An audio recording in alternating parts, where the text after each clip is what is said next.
Okay, this is for everyone out there who likes a really thick, fudgy, and super decadent, like super chocolatey brownie recipe. Let's get started by preheating our oven to 350 degrees Fahrenheit and grab some butter. You'll need 12 tablespoons of unsalted butter for this recipe. I've gone ahead and cut it into tablespoon-ish sized pieces because we're going to melt this, and this will just help it melt a little more evenly. Now, along with this, let's talk chocolate. You could use chocolate chips for this recipe. You would want to use semi-sweet. I prefer to use a baking bar. It just gives you a better flavor. You'll need 4 ounces of semi-sweet, or like a 60% bittersweet chocolate would also work. Just depends on, how sweet or how dark you like your chocolate to be. I'll take my baking bar and I'm just going to chop this up into small pieces. That way it melts nice and evenly. Once that's nicely chopped up, we're going to add this in with our butter. And you could either melt this together on a double boiler, or you can do what I do, all of those shavings in. No chocolate left behind. And I'm just going to pop it in the microwave. So let me just kind of distribute these a little bit better.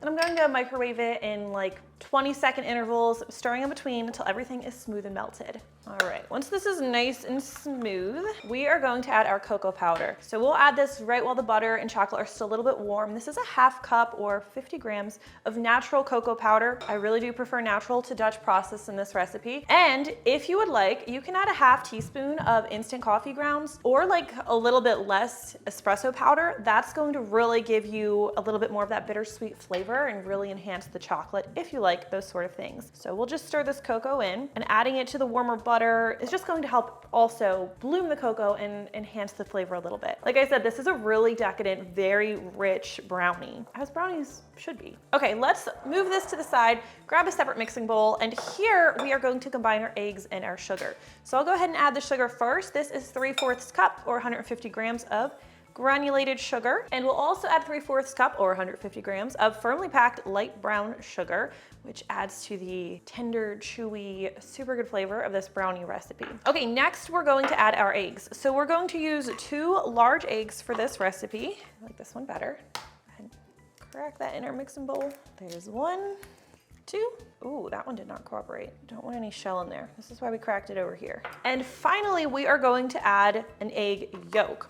So egg whites are super important in brownies, and they're critical for giving you like a nice meringue-like topping. But my recipe kind of balances that with extra fudginess, and this extra egg yolk adds that fudginess to the brownies as well. All right, before we go any further, let's add some vanilla. This is a teaspoon of vanilla extract. Oh, it smells so good. We're also going to do a 1/2 teaspoon, sometimes I do a heaping 1/2 teaspoon, of table salt. And now we are going to whisk. And if you want to use an electric mixer for this step, you can, because we want to mix the sugar and the eggs very, very well. So people love those brownies with those shiny, crackly tops. Whisking your egg whites and sugar together very, very well helps contribute to that super shiny, crackly top. Now this recipe, I experimented with it so many ways, like adding extra egg whites, and found that this number of eggs and this amount of sugar gives us just the right balance. It's not going to be as super shiny as some brownies, looking at you, box mix, but it still has that nice, beautiful sheen on top, and that surface that just kind of crinkles under your teeth when you bite in. So good. And we'll whisk vigorously with a whisk for like 30, probably let's say 60 seconds. I was going to include this recipe in my cookbook, and then my sister said it's not a cookie and your cookbook's full of cookies. So now I'm on the fence. So tell me if brownies belong in a cookie cookbook, or if you want to see this recipe in the cookbook or not, because now I'm conflicted. So take a look at that. It's lightened in color a bit. I've been whisking pretty vigorously. So now let's grab our chocolate mixture and add this to our egg mixture, all of it. Our cocoa powder isn't totally smooth in there, but we'll get that with the whisk. Mix that in. Nicely combined, nice and uniform, at least I think. Yeah, it looks pretty good. We'll switch back to our spatula at this point. Sorry if you can hear my dogs, we're probably getting a delivery or something. All right, and we're going to add our flour. We're using 125 grams of all-purpose flour, 1 cup for this recipe, and I'm just going to sprinkle it in. Now, when I first shared this recipe, I would have you mix very vigorously at this step. I've just kind of refined that process. We did all of our heavy whisking with the eggs and sugar, so now we can be a lot more gentle and stir until the flour is just combined. We're still going to get the same perfect results. This is just kind of an easier way to do it. And once that's mostly combined, I like to add some chocolate chips. This is 3/4 cup of semi-sweet chocolate chips because these are really chocolatey brownies. So why not add a little more chocolate? So we're going to be baking these brownies in a 9-inch pan. Metal is really your best bet for even baking. If you opt for a glass pan, it's going to take more time. As you can see, I've lined mine with parchment paper, which is my preference. Makes for, easy cleanup and easy to remove the brownies. We'll just add our batter in here. And I meant to mention earlier, if you're someone who does like a slightly lighter brownie, you can add like a pinch, like a 1/4 teaspoon of baking powder, and that will add a little bit of